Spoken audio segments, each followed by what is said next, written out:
ام المومنین حضرت عائشہ صدیقہ رضی اللہ تعالی عنہا آپ بیان فرماتی ہیں کہ حضور سید عالم علیہ الصلوۃ والسلام کا چہرہ لوگوں میں سب سے زیادہ حسین تھا۔ حضور حسین ترین تھے اور رنگ میں سب سے زیادہ روشن تھے۔ جو شخص بھی حضور سید عالم علیہ الصلوۃ والسلام کے جمال کو، خوبصورتی کو، حسن کو بیان کرتا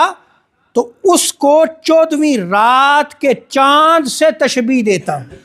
اور جو بھی حضور کے حسن و جمال کو بیان کرتا تو وہ کہتا کہ ہماری نظر میں چاند سے زیادہ حضور سید عالم صلی اللہ علیہ وسلم کا جمال اقدس ہے،